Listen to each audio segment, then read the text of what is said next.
이럴 수는 없어요. 이럴 수는 없어요. 부장님, 제발, 제발, 며칠만 더 기다려주세요. 아이들의 돌반지라도 가져올 테니 며칠만 더 기다려달라는 처절한 읍소였습니다. 이 금부치로 일부라도 치를 테니 나머지는 무슨 짓을 해서든 갚겠다는 가장의 피눈물 나는 맹세였죠. 제발 기계만은 빼가지 마세요. 처절한 가장의 애원이 채 끝나기도 전이었습니다. 집행관들의 무자비한 손길에 의해 거대한 공장 철문이 지독한 굉음을 내며 강제로 닫혔고 이내 요란하게 돌아가던 수십 대의 기계들이 비명을 지르며 일제히 멈춰섰습니다. 공장 안은 순식간에 차가운 정막 속으로 텅 비어버렸습니다. 사장님, 안 됩니다. 저 기계 가져가면 우리 다 끝입니다. 차가운 구두 굽소리를 울리며 다가온 은행 직원이 시빨간 가압류 종이를 사방에 붙이기 시작했습니다. 그리고 아주 기계적인 목소리로 사형 선고를 내립니다. 1998년 12월부로 해당 사업장 압류 집행합니다. 채권 회수 절차 진행하겠습니다. 그 모습을 보던 나이 어린 현장 직원이 바닥에 털썩 주저앉아 통곡을 하기 시작했습니다. 사장님, 이번 달 월급은 어떻게 되는 겁니까? 저 애들 분유값도 없습니다. 평생을 새벽별 보며 일해온 대가치고는 너무나도 가혹한 겨울이었습니다. 기계가 멈추고 직원들의 울음소리가 공장을 채우던 그 지옥 같은 순간 야속하게도 벽에 걸린 낡은 전화기 한 대가 찢어질 듯 요란하게 울려 퍼졌습니다. 상식은 숨이 턱 막힌 채 떨리는 손으로 수화기를 들었습니다. 여보세요. 오, 사장. 소문 들었어. 결국 공장 넘어간다며? 비열한 웃음소리가 전화선을 타고 상식의 귓가를 파고들었습니다. 아직도 현실 파악 안 되나 보네? 58년 개띠들은 자존심만 세서 문제라니까. 숨막히는 침묵 속에서 최 사장은 마지막 한 발을 정조준의 상식의 가슴에 비수를 꽂았습니다. 망했으면 고개부터 숙여야지. 요즘 길거리 똥개도 자네보단 쓸모 있겠네. 귀를 찢는 한겨울 칼바람만이 불 꺼진 텅 빈 공장 안으로 휑하니 스며들 뿐이었습니다. 주머니에 가득 찬 압류 딱지와 아내 영숙이 눈물로 가져온 아이의 돌반지 영수증 한 장. 하지만 그 비열한 최 사장은 미처 몰랐을 겁니다. 세상이 쓰레기라 부르며 짓밟았던 이 58년 개띠의 위대한 반란이 바로 이곳 불 꺼진 공장 바닥에서부터 시작되고 있었다는 것을 말입니다. 1998년 겨울, 대한민국 전체가 무너지던 IMF 시절, 어제까지 사장님 소리 듣던 사람이 오늘 하루아침에 거리로 쫓겨났습니다. 그리고 그 지옥 한가운데 오상식이 있었습니다. 내가 뭘 무엇을 그렇게 잘못했습니까? 새벽 5시에 나가서 밤 12시에 들어왔어요. 세금 한 번 안 밀렸고 도둑질 한 번 안 했습니다. 그냥 성실하게만 살았습니다. 피를 토하듯 울부짖던 사내의 거친 숨소리가 공장 가득 허탈하게 무너져 내렸습니다. 근데 왜 우리 같은 사람들부터 먼저 무너지는 겁니까? 내가 그 사람들 월급을 못 줬어. 울음이 가득 섞인 사내의 목소리는 끝내 맴돌다 흩어졌고 불 꺼진 공장 문틈 사이로 뼛속까지 시리게 만드는 차가운 겨울 강바람만이 휑하니 불어왔습니다. 그날 밤 오상식은 찢어진 작업복 그대로 정처 없이 걸었습니다. 아내가 밤새 바늘눈을 해가며 꿰매준 기름때 묻은 장갑을 낀 채였습니다. 차가운 도심의 어둠을 헤매던 사내의 발길이 마침내 멈춘 곳은 얼어붙은 한강 다리 위였습니다. 귀를 찢던 자동차 소음도 세상을 집어삼킬 듯 부풀어 오르던 소리도 모두 거짓말처럼 멈춘 정막의 시간. 사내는 차가운 난간을 부서져라 움켜잡은 채 떨리는 목소리로 혼잣말을 뱉어냈습니다.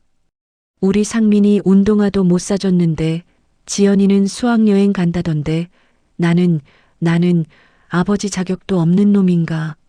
숨이 가쁘게 떨려왔고 한강의 검푸른 물결 위로 깊고 무거운 정적이 내려앉았습니다. 하지만 그 순간 사내는 핑 도는 눈물을 훔치며 힘주어 이를 악물었습니다. 안 죽는다. 나는 여기서 안 끝난다. 바로 그때였습니다. 저 멀리 텅 빈 아스팔트 위로 다급하게 바닥을 끄는 거친 슬리퍼 발소리가 정막을 깨고 들려왔습니다. 타닥, 타닥, 타닥. 숨이 턱 끝까지 넘어가며 목이 터져라 사내를 부르는 비명이 어둠을 갈랐습니다. 여보. 잠옷 위에 낡은 코트 하나만 대충 걸친 채 맨발에 슬리퍼 바람으로 한달음에 달려온 아내 영숙이었습니다. 얼어붙은 눈물이 이미 뺨에 허옇게 말라붙은 얼굴로 영숙은 사내의 넓고 쓸쓸한 등을 두 팔로 온 힘을 다해 꽉 끌어안았습니다. 그리고 쏟아지는 울음을 이 악물고 참아내며 단단한 목소리로 남편의 가슴을 안아주었습니다. 당신 잘못 아니에요. 당신 누구보다 열심히 살았어요. 우리 상민이, 지연이 아버지는 당신이에요. 나는 당신만 있으면 살아. 꺼져가던 사내의 심장에 아내의 따뜻한 온기가 스며들기 시작했고 쓸쓸했던 선율은 서서히 웅장한 호흡으로 차오르기 시작했습니다. 저는 그날 차가운 한강 다리 위에서 41살 먹은 가장의 체면도 모두 잊은 채 아이처럼 서럽게 울었습니다. 아내 영숙이가 제 등을 가만히 감싸 안고 소리 없이 같이 울어주었습니다. 그리고 그 찰나의 짧은 정적 속에서 저는 아내의 손을 잡고 다시 살기로 굳게 결심했습니다. 그 뒤로 가슴을 울리는 거대한 음악이 폭발하듯 웅장하게 상승하기 시작했습니다. 모든 것을 빼앗기고 인생의 바닥까지 사정없이 무너졌던 오상식. 하지만 그 잔인했던 절망은 끝이 아니라 새로운 서막이었습니다. 1998년 겨울 차가운 한강 바람 앞에서 흘린 한 가장의 뜨거운 눈물은 훗날 대한민국을 통째로 뒤흔들 58년 개띠의 위대한 반란이 됩니다. 1998년 12월 공장이 압류되기 직전이었습니다. 저는 그날 살면서 가장 부끄러운 짓을 했어요. 거래처 사무실이었습니다. 부장이 서류를 들고 앉아 있었어요. 저는 그 앞에 서 있었습니다. 손이 떨렸어요. 다리도 떨렸습니다. 평생 남 앞에서 굽힌 적이 없었거든요. 근데 그날은 입이 먼저 열렸어요. 부장님, 제발 며칠만 더 기다려주세요. 부장이 고개를 들었어요. 싸늘한 눈빛이었습니다. 저는 계속했어요. 지금 집사람이 애들 돌 금반지까지 팔아 금방 올게 해요. 그것만 받아오면 어떻게든 물품 대금 일부라도 넣겠습니다. 제발 기계만은 빼가지 마세요. 제발. 목이 메었습니다. 부장은 한동안 저를 바라봤어요. 그러고는 서류를 덮으면서 말했습니다. 오 사장, 나도 미안한데 위에서 지시가 떨어졌어요. 내가 어떻게 할 수가 없어. 그 말이 끝나기도 전에 저는 결국 무릎을 꿇었습니다. 평생 굽히지 않던 그 허리가. 부장님, 저 평생 사기 한 번 안 치고 살았습니다. 세금 한 번 안 떼먹고 살았어요. 직원들 월급만큼은 제때 줬습니다. 숨떨림. 근데 왜 저 같은 사람이 이렇게 돼야 합니까? 부장은 아무 말이 없었어요. 창밖을 보고 있었습니다. 저는 그 자리에서 일어나지 못했어요. 한참을. 그 시간. 오상식이 무릎을 꿇고 있던 그 시간. 영숙은 그 문방 앞에 서 있었습니다. 손에는 작은 보자기 하나. 아이들 돌반지가 들어 있었어요. 새벽 5시였습니다. 그날 거래처에서 돌아오는 길에 영숙이한테 전화를 했어요. 아무 말도 못했습니다. 그냥 전화기 들고 서 있었어요. 영숙이가 먼저 말했습니다. 여보, 나 지금 금은방 앞이에요. 저는 그 말을 듣는 순간 숨이 막혔습니다. 뭐 팔러 갔어? 영숙이가 잠깐 있다가 말했어요. 상민이 거랑 지연이 거랑 내 결혼 반지랑 쌍가락지. 저는 아무 말도 못했어요. 여보, 끊지 마요. 나 들어가면서 전화 끊을게요. 철컥. 전화가 끊겼습니다. 저는 그 자리에 서서 한동안 움직이지 못했어요. 겨울바람이 불었습니다. 그날 밤 영숙이가 집에 왔어요. 손에 봉투 하나를 들고 조용히 식탁 위에 내려놓았습니다. 세어봐요. 10,000원짜리들이 꼭꼭 접혀 있었어요. 하나, 둘, 셋. 63만 원이었습니다. 저는 그 돈을 보면서 그 반지들이 생각났어요. 상민이 100일 때 영숙이 친정 어머니가 보자기에 싸서 들고 오셨어요. 우리 손자 100일 선물이다 하면서 지연이 돌 때는 제 어머니가 주름진 손으로 꺼내시면서 이거 나 시집 올 때 받은 거다. 우리 손녀 줘야지 하셨어요. 이모가 준 것도 있었고 외삼촌이 챙겨준 것도 있었어요. 그 시절엔 다들 그랬거든요. 아이 태어나면 100일 반지, 돌반지, 외가, 친가, 이모, 삼촌 할 것 없이 한 돈짜리 금반지 하나씩은 꼭 챙겨줬어요. 그게 그 시절 사람들이 사랑을 표현하는 방식이었습니다. 그 사랑들이 봉투 하나가 됐어요. 63만 원. 저는 결국 주저앉았습니다. 그냥 털썩? 영숙이가 제 옆에 쪼그리고 앉았어요. 아무 말 없이 제 손을 잡았습니다. 한참 있다가 영숙이가 조용히 말했어요. 여보, 이거 그냥 금덩어리예요. 진짜 소중한 건 지금 저 방에서 자고 있잖아요. 저는 그 말을 듣고 더 울었습니다. 그러고는 영숙이가 말했어요. 우리 가족은 항상 당신 곁에 있어요. 저는 그날 그 봉투를 들고 인력시장으로 걸어갔습니다. 무거워서 못 들 것 같았는데 이상하게 발걸음이 떼어졌어요. 그 시절엔 다들 그랬습니다. 아이 낳으면 100일 반지, 돌반지, 외가, 친가, 이모, 삼촌 할 것 없이 한 돈짜리 금반지 하나씩은 꼭 챙겨줬어요. 오상식 집 서랍 안에도 그 사랑들이 차곡차곡 쌓여 있었어요. 그런데 1998년 겨울 그 사랑들이 봉투 하나가 됐습니다. 63만 원. 인력시장은 새벽 6시도 안 됐는데 이미 사람들로 북적였어요. 전직 공장장, 전직 과장, 전직 사장. 직함은 달랐지만 그날 아침 그 자리에서는 다 똑같았습니다. 일거리 기다리는 사람들. 저는 찢어진 작업복 입고 영숙이가 밤새 꿰맨 작업 장갑 끼고 그 사람들 뒤에 조심스레 섰어요. 장갑을 끼면서 생각했습니다. 이 장갑 영숙이가 엊그제 밤에 꿰맨 거예요.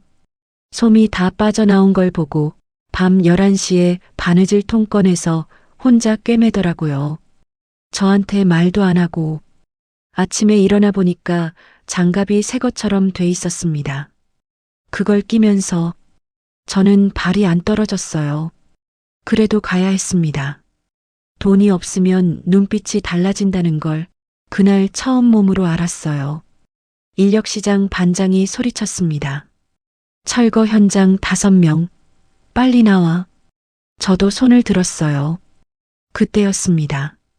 검은 세단 한 대가 인력시장 앞에 딱 멈췄어요. 양복 입은 남자가 내렸습니다. 최창배였어요. 최창배. 몇 년 전에 우리 공장에서 기술 배워 나간 사람입니다. 제 밑에서 용접 배우고 자재 다루는 법 배우고 거래처 소개도 제가 해줬어요. 그런데 IMF가 터지고 나서 그 사람은 살아남았습니다. 저는 무너졌고 최창배가 선글라스 올리면서 저를 딱 발견했어요. 씩 웃었습니다. 오 사장님 아니세요? 저는 대답을 못했어요. 아이고, 여기서 뵙네요. 그러더니 한 발짝 다가오면서 목소리를 낮췄습니다. 집은요? 아직 거기 사세요? 그 말투가 걱정이 아니었어요. 확인이었습니다. 내가 얼마나 무너졌는지 확인하는 거였어요. 저는 아무 말 안 했습니다. 최창배가 계속 말했어요. 우리 58년 개띠들이 원래 이렇게 고생하는 거 아닌데 저한테 오세요. 일손 필요해요. 비웃음이었어요. 위로가 아니었습니다. 하지만 저는 따라갔습니다. 주머니에 영숙이 금반지 팔아서 만든 63만 원 생각하면서 집에서 자고 있는 상민이 지연이 생각하면서 저는 그날 최창배 뒤를 따라 걸었습니다. 건설 현장이었어요. 최창배는 현장 소장 행세를 했습니다. 저한테 시킨 건 트럭 및 기름때 청소였어요. 기어 들어가서 닦아내는 일, 차가운 바닥, 기름 냄새, 얼어붙은 손, 그 자리에 엎드려서 닦다가 영숙이가 꿰매준 장갑 실밥이 눈에 들어왔어요. 촘촘하게 꿰맨 실밥, 밤새 꿰맨 게 보였습니다. 한 땀 한 땀. 저는 그 실밥을 한참 들여다봤어요. 그러다가 멈췄습니다. 저기 한쪽 귀퉁이에 버려진 폐자재들이 쌓여 있었어요. 깨진 시멘트 블록, 녹슨 철근 조각, 찌그러진 합판. 공사 끝나면 다 버려지는 것들이었어요. 그런데 저는 그걸 보는 순간 뭔가가 머릿속을 스치고 지나갔습니다. 저기 깨진 시멘트 블록, 저 녹슨 철근이랑 붙일 수 있지 않을까? 그냥 넘겼어요. 그날은. 그런데 눈에 계속 걸렸습니다. 그때 최창배가 걸어왔어요. 제가 폐자재 보는 걸 봤는지 비웃으면서 말했습니다. 야, 오씨. 그 장갑 아직도 끼냐? 망한 인간한텐 아깝네. 그러고는 제 장갑을 발로 툭 밟았어요. 저는 아무 말 안 했습니다. 눈을 내리깔고 있었어요. 근데 속으로는 그날 처음으로 뭔가 불이 붙었습니다. 그 생각이 들었습니다. 그날 저녁 퇴근하면서 폐자재 조각 하나를 주머니에 넣었어요. 아무도 안 봤습니다. 버려진 거니까 누가 뭐라고 할 것도 없었어요. 집에 와서 상민이, 지연이 얼굴 보고 밥 먹고 아이들 재우고 그 다음에 꺼냈어요. 주머니에서 그 시멘트 조각. 반지하 방 구석에 앉아서 한참 들여다봤습니다. 이게 왜 버려졌지? 깨졌으니까. 그럼 붙이면 되는 거 아닌가? 강도가 문제일 거다. 그럼 강도를 높일 방법이 있지 않을까? 그날 밤 저는 잠을 못 잤어요. 그런데 이번에는 절망 때문이 아니었습니다. 뭔가 생각이 너무 많아서였어요. 새벽 2시가 넘었을 거예요. 반지하 방 구석에 폐자재 조각들 늘어놓고 손전등 하나 켜놓고 들여다보고 있었습니다. 아이들은 벌써 자고 있었고 조용히 숨소리만 들렸어요. 그런데 상민이 쪽에서 낮은 소리가 들렸습니다. 아빠, 돌아봤어요. 상민이가 이불을 반쯤 덮은 채 눈을 비비면서 저를 보고 있었습니다. 너 자, 했거든요. 근데 상민이가 일어나더니 자기 운동화 있는 쪽으로 걸어갔어요. 운동화를 집어들더니 잠깐 들여다보다가 다시 뒤에다 밀어 넣었습니다. 그러고는 저한테 오더니 이불을 끌고 와서 제 옆에 앉았어요. 그러고는 아무 말 없이 있다가 아빠, 나 운동화 괜찮아. 아직 더 신을 수 있어. 저는 그 말을 들으면서 고개를 들 수가 없었습니다. 상민이 운동화 밑창이 뜯어진 지가 석 달이 넘었어요. 그 아이가 모를 리가 없었거든요. 근데 괜찮다고 했습니다. 아직 더 신을 수 있다고. 그건 진짜 괜찮아서가 아니었어요. 아버지 마음 아플까봐 그 12살짜리 아이가 먼저 어른이 되어버린 겁니다. 저는 그날 밤 상민이 다시 잠들 때까지 옆에 있었어요. 머리를 쓸어줬습니다. 그리고 혼자 속으로 말했어요. 이 아이 앞에서 아버지로 다시 일어선다. 반드시. 그 즈음이었어요. 어느 날 작업복 주머니에 손을 넣었더니 종이 하나가 나왔습니다. 반으로 접은 공책 쪽지였어요. 펼쳐봤더니 지연이 글씨였습니다. 삐뚤빼뚤하게 쓰여 있었어요. 아빠, 나 아빠 보고 싶어요. 힘내세요. 사랑해요. 지연 올림. 그 밑에는 하트가 2개 그려져 있었습니다. 저는 그 쪽지를 들고 한참 서 있었어요. 지연이가 몇 살이었더라? 그때 초등학교 2학년이었습니다. 8살. 8살짜리 아이가 아빠 주머니에 쪽지를 몰래 넣어뒀어요. 저는 그 쪽지를 작업복 주머니 안쪽 깊숙이 넣었습니다. 그러고는 그날 하루 내내 그 쪽지 생각을 했어요. 최창배한테 구박받을 때도, 차가운 바닥에 엎드려 기름때 닦을 때도 그 쪽지가 주머니 안에 있었습니다.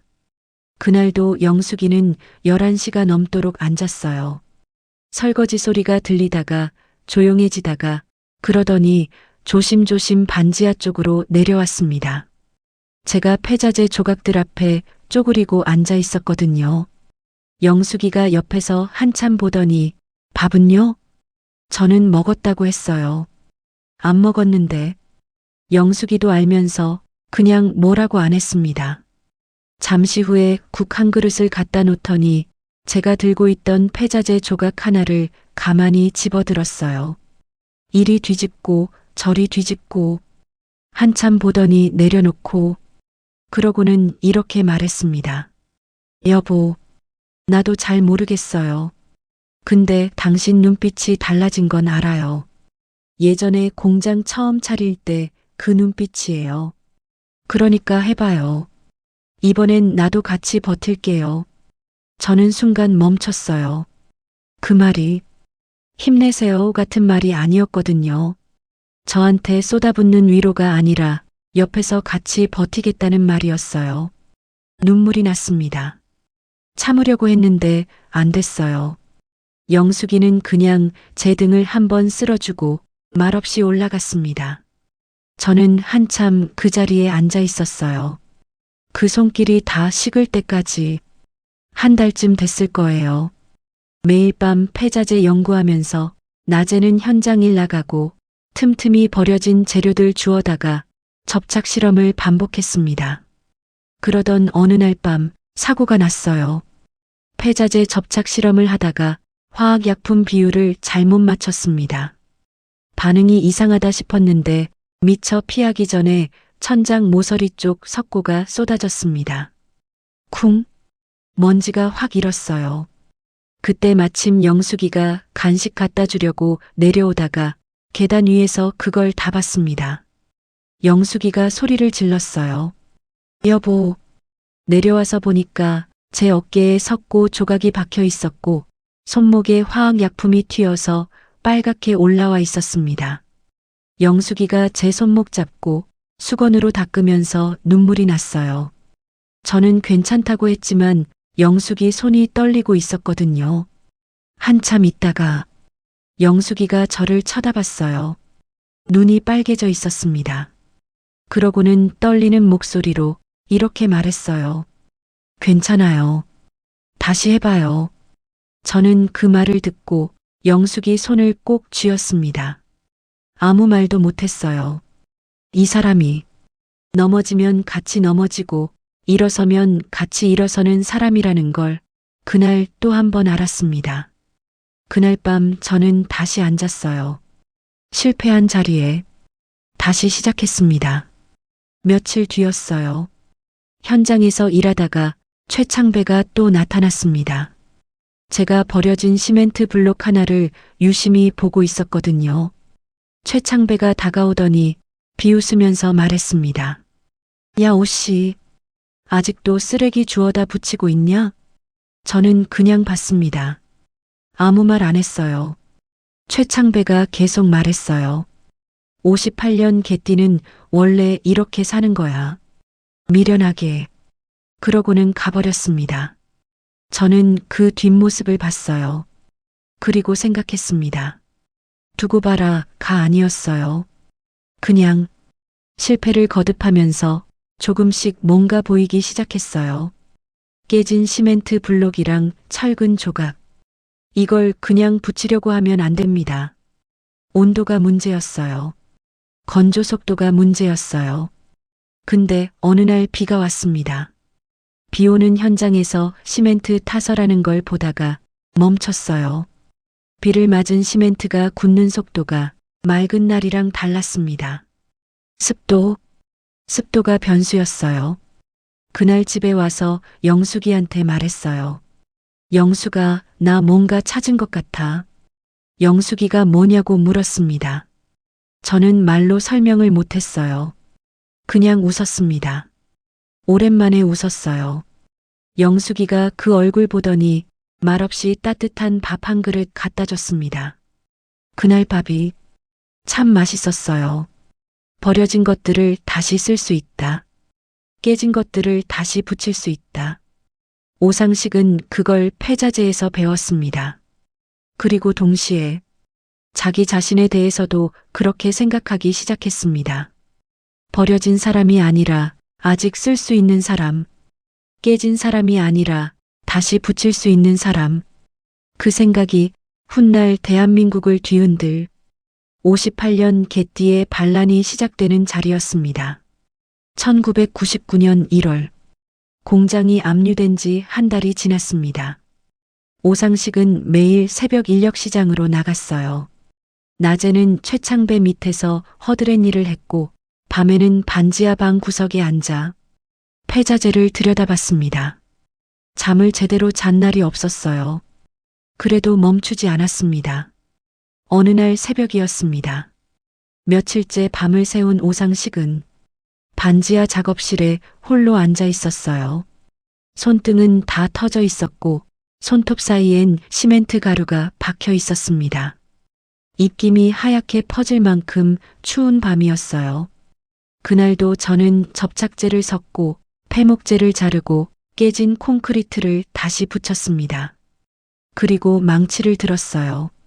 한 번, 쾅, 금이 갔습니다. 두 번, 쾅, 산산조각이 났습니다. 저는 한동안 움직이지 못했어요.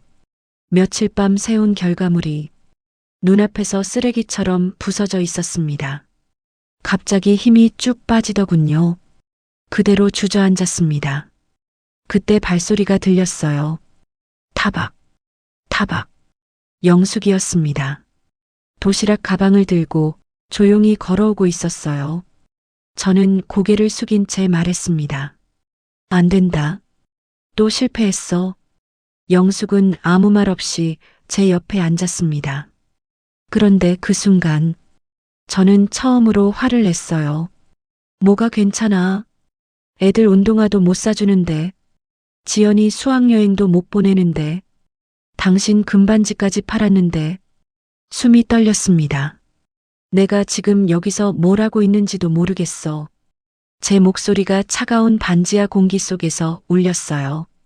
그리고 곧바로 후회했습니다. 영숙한테 화난 게 아니었거든요.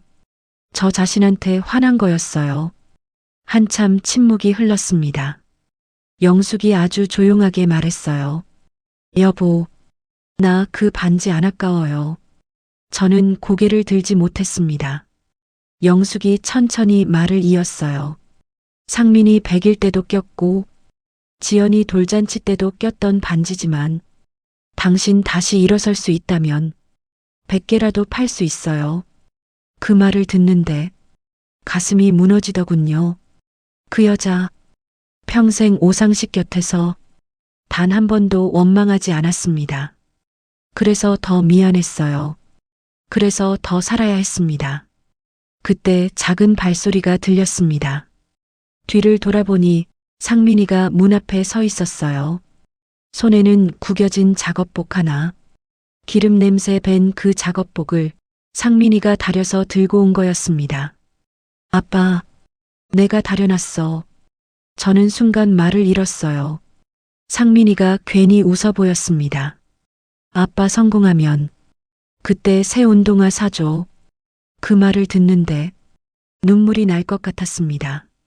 뒤를 보니 지연이도 서 있었어요. 작은 손으로 제 작업화를 닦고 있었습니다. 아빠 화이팅. 저는 그 아이들을 보면서 깨달았어요. 지금 포기하면 이 가족도 무너진다는 걸. 오상식은 이를 악물었습니다. 그래.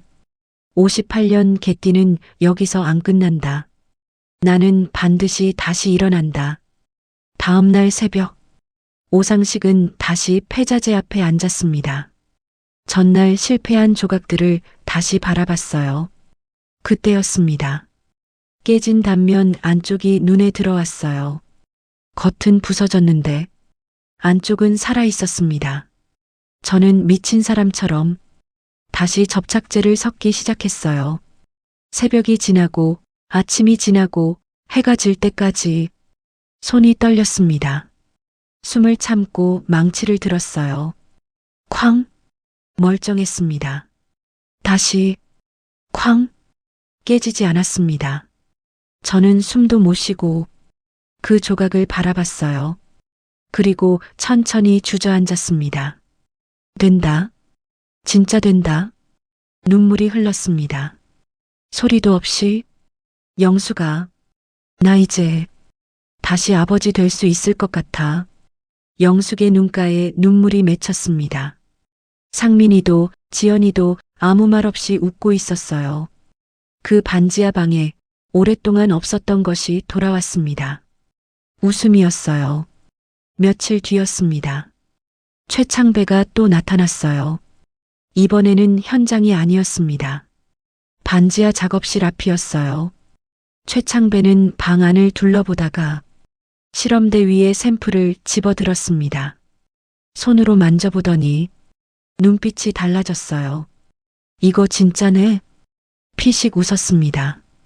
오 사장, 역시 사람은 끝까지 이용 가치가 있어야 돼. 저는 아무 말도 안 했어요. 최창배가 샘플을 내려놓으며 말했습니다. 같이 갑시다. 내가 돈 대고 오 사장이 기술 대고 어차피 혼자선 못 커. 현실적으로 생각해. 저는 천천히 고개를 들었습니다. 그리고 처음으로 최창배 눈을 똑바로 바라봤어요. 저는 아주 낮고 단단하게 말했습니다. 최창배 씨, 나는 이제 당신 밑에서 일 안 합니다. 내 기술은 내가 직접 지킬 겁니다. 최창배 얼굴이 굳었어요. 뭐? 저는 끝까지 눈을 피하지 않았습니다. 나 오상식은 아직 안 죽었어. 그리고 이제 시작이야.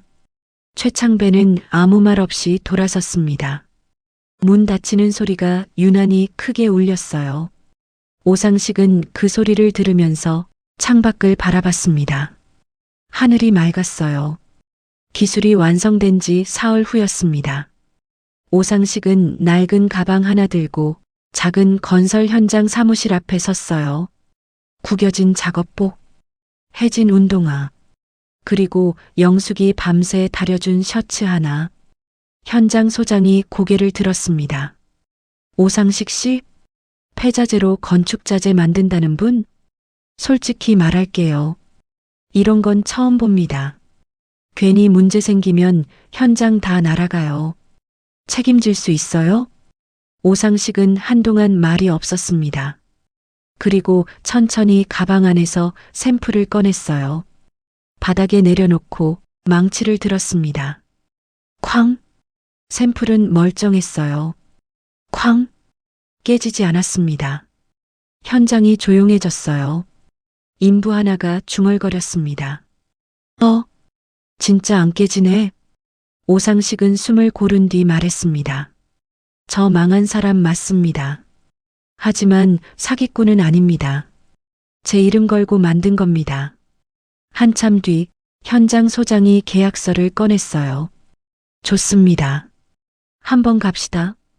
오상식 손이 떨렸습니다. 도장을 찍는데 손끝에 힘이 안 들어가더군요. 그 종이 한 장이 왜 그렇게 무겁던지 모르겠습니다. 그건 단순한 계약서가 아니었어요. 오상식이라는 사람이 다시 세상으로 돌아왔다는 증거였습니다. 그날 밤 오상식은 계약서를 품 안에 넣고 집으로 걸어갔습니다. 차가운 겨울바람이 불고 있었어요. 하지만 이상하게 그날은 덜 춥더군요. 집 문을 열었더니 된장국 냄새가 나고 있었습니다.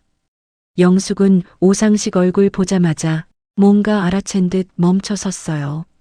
오상식이 말없이 계약서를 내밀었습니다. 영숙이 천천히 받아 펼쳐봤어요. 그리고 아무 말도 안 했습니다. 대신 조용히 부엌으로 들어갔어요. 계란 2개. 집에 남은 마지막 계란이었습니다. 영숙은 그걸로 계란말이를 만들었어요. 김치 한 접시, 된장국 한 그릇, 작은 멸치볶음. 평소랑 똑같은 밥상이었는데 그날은 달랐습니다. 영숙이 애써 웃으며 말했어요. 여보, 오늘은 우리 잔칫날이에요. 그 말을 듣는 순간 오상식 눈가가 무너졌습니다. 상민이는 밥 먹다가 갑자기 자기 운동화를 들고 왔습니다. 밑창이 반쯤 떨어진 운동화. 본드 자국이 덕지덕지 붙어 있었어요. 상민이가 괜찮은 척 웃으며 말했습니다. 오상식은 그 운동화를 바라봤어요. 그리고 숨이 막히더군요. 그 아이가 아버지를 위로하고 있었습니다. 12살짜리 아들이. 상민이가 조심스럽게 말했어요. 아빠 힘들잖아. 나 진짜 괜찮아. 그 순간 오상식은 결국 참지 못했습니다. 아이 운동화를 가슴에 끌어안고 고개를 푹 숙였어요. 어깨가 떨렸습니다. 미안하다. 아빠가 너무 미안하다. 상민은 아무 말 없이 아버지 등을 토닥였어요. 그 작은 손으로. 그리고 오상식은 아들을 바라보며 말했습니다. 상민아, 아빠가 꼭 사줄게. 새 운동화. 이번엔 진짜야. 상민이 웃었습니다. 지연이도 따라 웃었어요. 영숙은 고개 돌린 채 눈물을 닦고 있었습니다. 그날 밤 아이들이 잠든 뒤에도 오상식은 계약서를 한참 바라봤습니다. 구겨질까봐 조심스럽게 펴보고 또 접고 한참을 그랬어요. 그 계약서 한 장이 저를 다시 살렸습니다. 돈 때문이 아니었어요. 아직 끝난 인간이 아니다. 세상이 처음으로 저한테 그렇게 말해준 것 같았습니다. 그날 오상식은 작은 계약 하나를 따냈습니다. 하지만 진짜 되찾은 건 돈이 아니었어요. 가족 앞에 다시 설 수 있는 용기, 그리고 아버지라는 이름이었습니다. 오상식은 창밖을 바라봤어요. 새벽빛이 반지하 창문 틈 사이로 조금씩 들어오고 있었습니다. 기름때 묻은 작업 장갑 위로, 지연이가 써준 아빠 최고 쪽지 위로 그 빛이 내려앉았어요. 오상식은 그 빛을 한참 바라봤습니다. 그리고 조용히 생각했어요. 이제 시작이다. 58년 개띠의 반란은 지금 이 순간부터 시작됩니다. 58년 개띠의 반란은 바로 지금부터다. 희망이 점점 커지는 웅장한 가락이 슬슬 돋우어지던 1999년 정월 초하루였습니다. 첫 번째 현장 일거리가 끝나고 나니 바닥 동네에 기묘한 입소문이 돌기 시작했습니다. 야, 그 망한 오상식이 주워온 폐자재로 만든 자재가 절대 안 깨진다더라. 값은 똥값인데 물건이 아주 미쳤다던데? 처음엔 미친놈 헛소리라며 아무도 안 믿었습니다. 그런데 딱 한 번 가져다 써본 현장 소장 형님들의 반응은 완전히 달랐습니다. 담배 하나나 물고 이리저리 만져보더니 단박에 소리를 지르는 겁니다. 야, 그 오상식이 물건 당장 다시 수소문에 와라. 눈비가 이렇게 쏟아지는데 뒤틀림이 하나도 없잖아. 다른 놈들 비싼 자재보다 이게 100번 낫다. 그 한마디를 시작으로 쥐 죽은 듯 조용하던 반지하 구석방에 오래된 전화기가 찢어질 듯이 울려대기 시작했습니다. 오상식은 그 소리에 순간 몸이 얼어붙었습니다. 맨날 빚쟁이들 독촉 전화만 오던 야속한 물건이었으니까요. 떨리는 손으로 수화기를 귀에 가져다 댔습니다. 여보세요. 아, 오상식 사장님 되십니까? 자재 문의 좀 하려고 연락드렸는데요. 사내의 눈빛이 사정없이 흔들렸습니다. 그 전화 한 통이 신호탄이었습니다. 그 뒤로는 불이 난 것처럼 개같이 전화가 빗발쳤습니다. 샘플 더 보내달라, 현장 와서 단가 조율하자, 좁아터진 반지하 방구석이 아주 돛대기 시장처럼 변해버렸습니다. 영숙이는 번호 적느라 손목이 나갈 지경이었고 8살 지연이는 주소를 받아 적었습니다. 아들 상민이는 뜯어진 운동화를 신고 트럭에 자재를 실어 날랐습니다. 가망 없던 그 좁은 방구석이 드디어 살아 움직이기 시작한 겁니다. 돈이 없으니 남의 손 빌릴 처지는 안 됐습니다. 그래서 내 식구가 팔을 걷어붙이고 직접 몸으로 떼었습니다. 영숙이는 독한 접착제를 섞었고 상민이는 폐목제를 날랐으며 지연이는 송장 딱지를 붙였습니다. 밤만 되면 온 가족이 옹기종기 모여 앉아 밤새 기름때를 묻혔습니다. 상민아, 그거 저기다 둬라. 지연이는 거기다 송장 붙이고, 네 엄마, 아빠, 이러다 우리 회사 진짜 대기업처럼 커지는 거 아니야? 새끼의 그 해맑은 소리를 듣는데 오상식은 가슴께가 시큰하게 무너졌습니다. 회사라니. 내 평생 망하고 나서는 다시는 입에 담지도 못할 단어인 줄 알았는데 그걸 내 자식 입으로 다시 듣게 될 줄은 꿈에도 몰랐습니다. 하지만 호사다 말하고 저 멀리 번듯한 사무실에서 담배나 꼬아 물고 있던 최창배의 귀에까지 이 소문이 들어갔습니다. 부하 직원의 보고를 받던 최창배의 낯바닥이 험악하게 일그러졌습니다.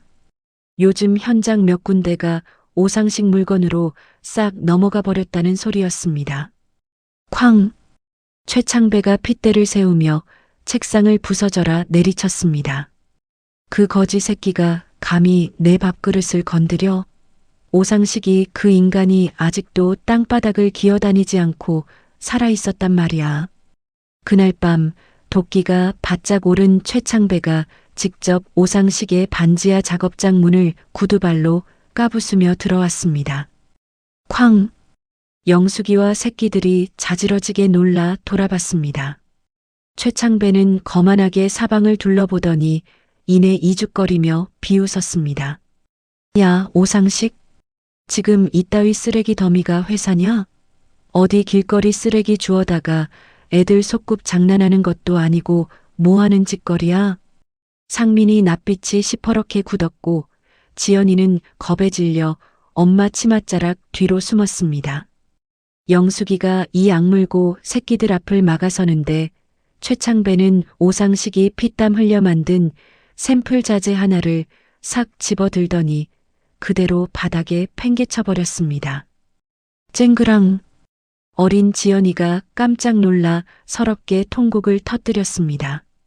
최창배가 담배 연기를 후 뱉으며 이죽거렸습니다. 오상식, 내까진 놈은 평생 이따위 흙바닥 팔자야. 망한 인간은 결국 다시 망하게 되어 있어. 제발 주제 파악 좀 하고 살아라. 순간 숨이 막히는 정적이 흘렀습니다. 예전에 힘없던 오상식이었으면 그저 자식들 보기 부끄러워 고개를 푹 숙였을 겁니다. 그런데 그날은 눈빛부터 달랐습니다. 오상식은 말없이 흙먼지 묻은 샘플 조각을 바닥에서 주워들었습니다. 그리고 최창배의 눈가리를 똑바로 노려보았습니다.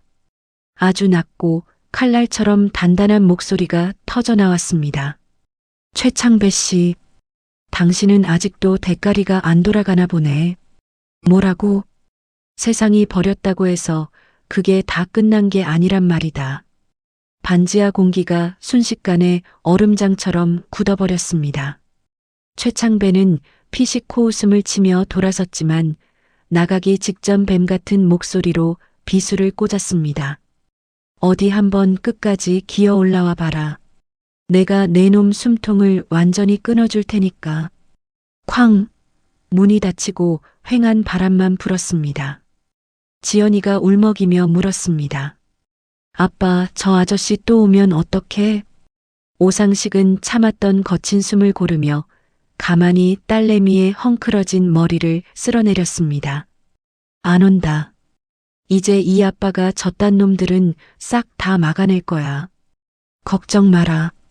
그날 밤 오상식은 불 꺼진 작업장에 홀로 남았습니다. 깨진 자재 조각을 노려보던 사내는 다시 묵직한 망치를 부서져라 움켜쥐었습니다. 그리고 이 악물고 다시 시멘트와 폐자재를 섞기 시작했습니다. 쿵! 쿵! 손등이 터져나가고 피가 배어나와도 망치질을 멈추지 않았습니다. 그래, 58년 개띠는 원래 이렇게 버티는 거지.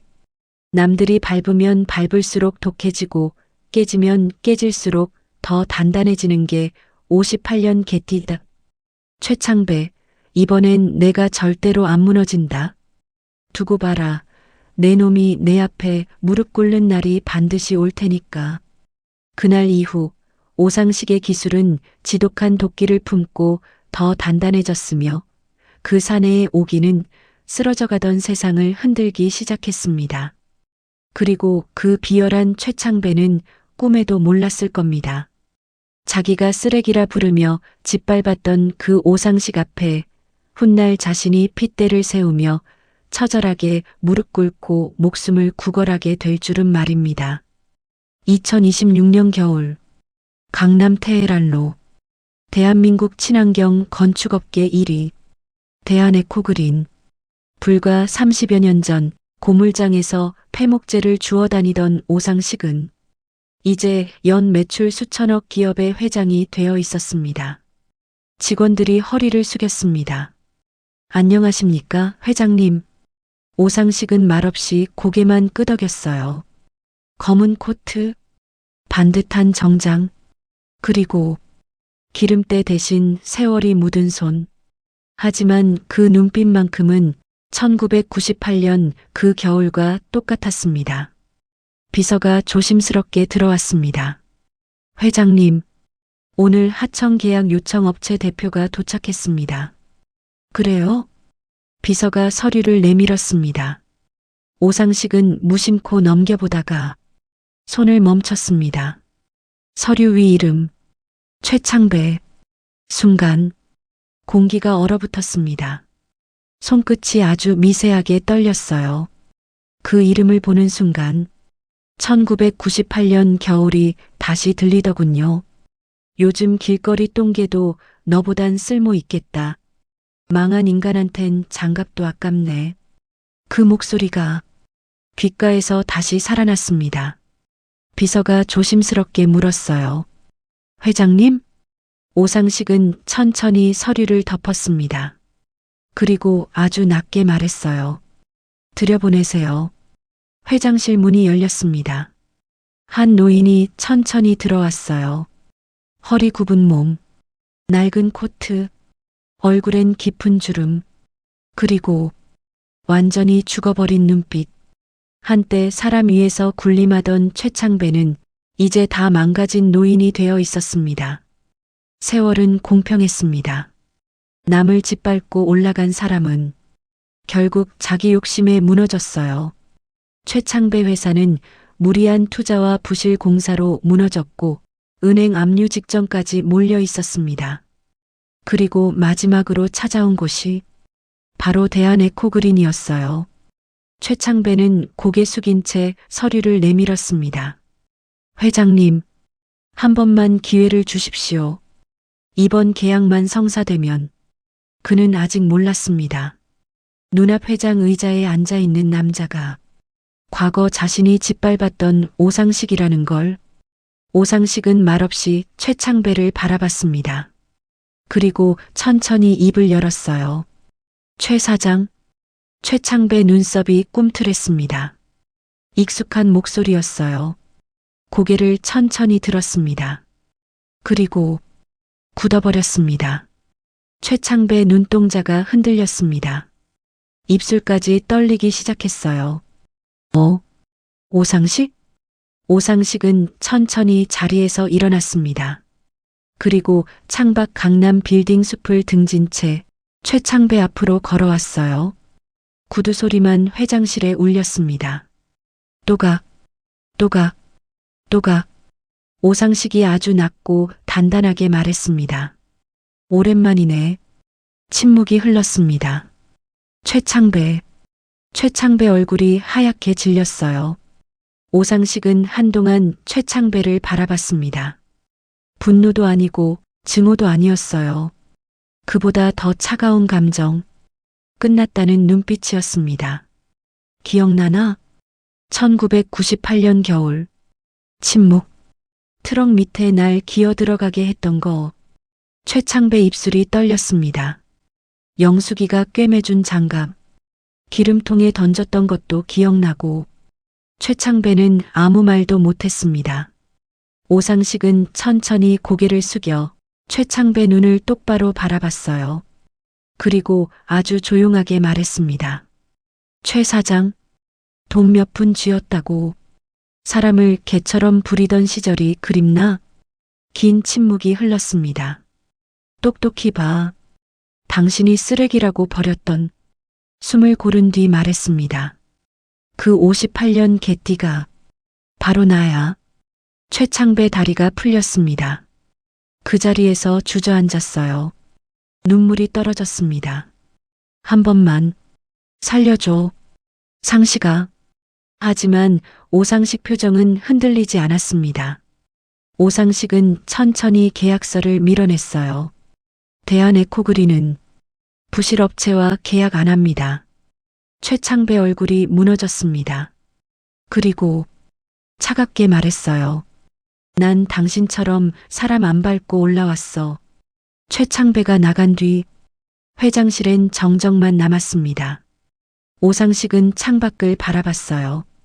강남 빌딩 숲 사이로 겨울 햇빛이 비치고 있었습니다. 그 순간 뒤에서 영숙 목소리가 들렸습니다. 여보. 오상식이 돌아봤습니다. 영숙은 웃고 있었어요. 눈물 맺힌 얼굴로. 그날 알았습니다. 진짜 복수는 누굴 무너뜨리는 게 아니더군요. 끝까지 살아남아서 행복하게 증명하는 거였습니다. 그리고 결국 자신을 짓밟던 세상 앞에 당당히 살아남았습니다. 최창배는 바닥에 주저앉은 채 고개를 들지 못하고 있었습니다.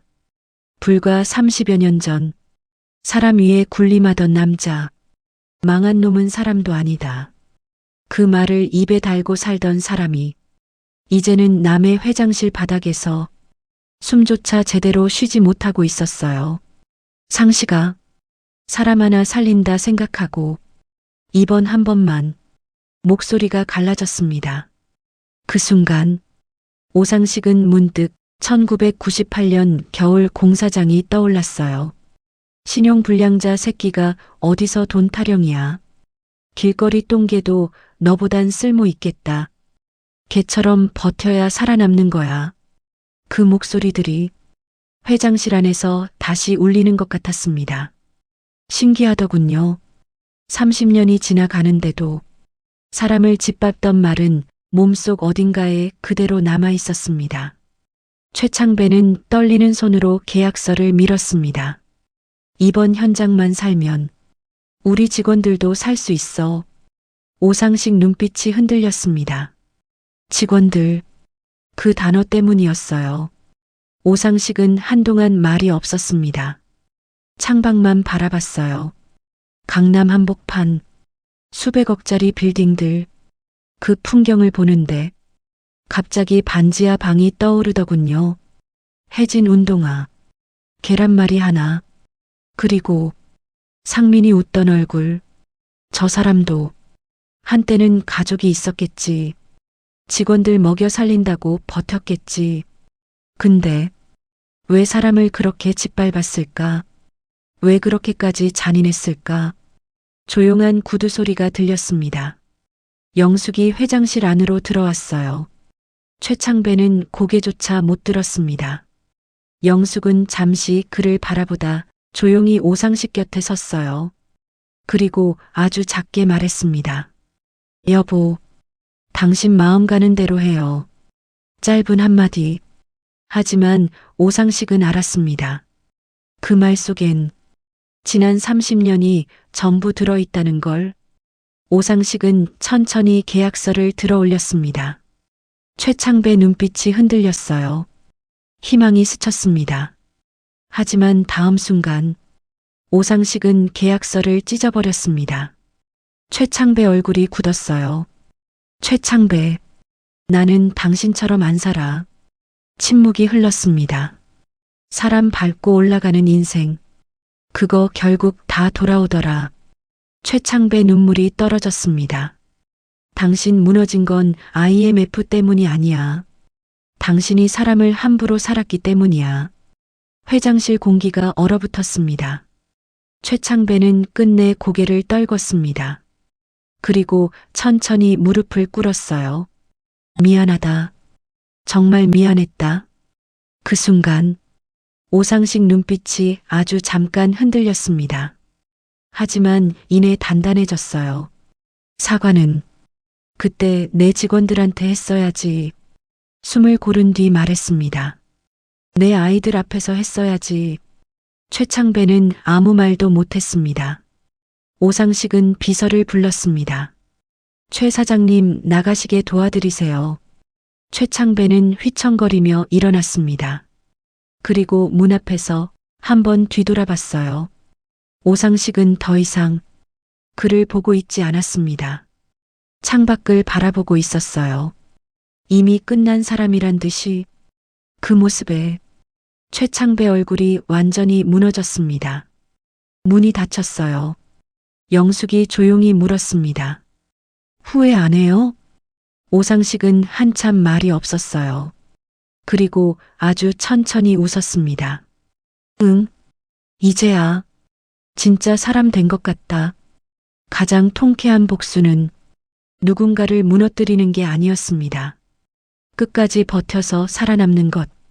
그리고 끝내 사람다움을 잃지 않는 것이었습니다. 2026년 겨울, 오상식은 회사 옥상에 서 있었습니다. 강남의 야경이 한눈에 내려다 보였어요. 수많은 불빛들, 그리고 그 불빛 아래 살아가는 수많은 가장들. 참 오래 걸렸습니다. 여기까지 오는데 정말 많이 울었어요. 정말 많이 무너졌고요. 근데 안 죽더군요. 58년 개띠는 오상식 눈앞으로 지난 세월이 스쳐 지나갔습니다. 한강 다리, 해진 운동화, 영숙의 금반지, 기름통에 버려진 장갑, 컵라면 먹던 상민이 아빠 괜찮아. 그 웃음, 그리고 반지하 작업실, 밤새 접착제를 섞던 손, 실패, 또 실패, 그래도 포기하지 않던 밤들. 문 열리는 소리가 났습니다. 영숙이 옥상으로 올라왔어요. 두 사람은 말없이 야경을 바라봤습니다. 추운데 안 들어가요? 오상식이 웃었어요. 잠깐만. 오늘은 좀 보고 싶네. 영숙이 조용히 그의 손을 잡았습니다. 30년 전 기름때 묻고 갈라졌던 그 손. 이제는 회장 손이 되었지만 영숙은 알았습니다. 그 안엔 여전히 그 겨울 오상식이 살아있다는 걸. 그때 상민과 지연이 올라왔습니다. 어른이 된 두 아이. 상민이 작은 상자를 내밀었어요. 이게 뭐냐? 열어봐요. 오상식이 상자를 열었습니다. 안에는 운동화 한 켤레가 들어있었어요. 좋은 운동화였습니다. 아빠, 이제 내가 사줄 차례예요.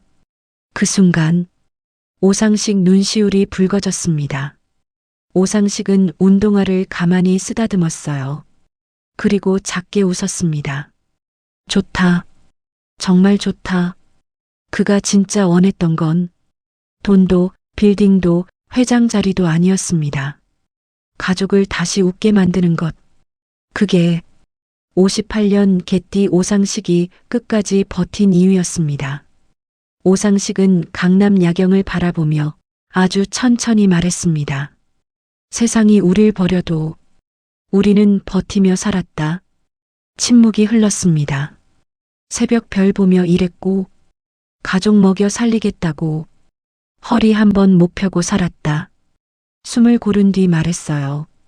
그래도 안 무너졌다. 1998년 겨울 세상은 수많은 가장들을 무너뜨렸습니다. 하지만 그 겨울 끝까지 살아남은 사람들이 있었어요. 가족을 위해 버틴 사람들, 눈물 삼키며 견딘 사람들, 그리고 58년 개띠 오상식처럼 끝내 다시 일어선 사람들이 있었습니다. 이 이야기는 그 모든 가장들을 위한 이야기입니다. 지금 이 순간에도 새벽 일찍 나가는 아버지, 말없이 버티는 어머니, 묵묵히 응원하는 자녀들, 그 모든 분들께 이 이야기를 바칩니다. 58년 개띠의 반란, 이 땅의 모든 가장들을 응원합니다. 지금도 새벽 출근하는 모든 가장들을 위해 58년 개띠의 반란, 구독으로 함께 응원해 주세요.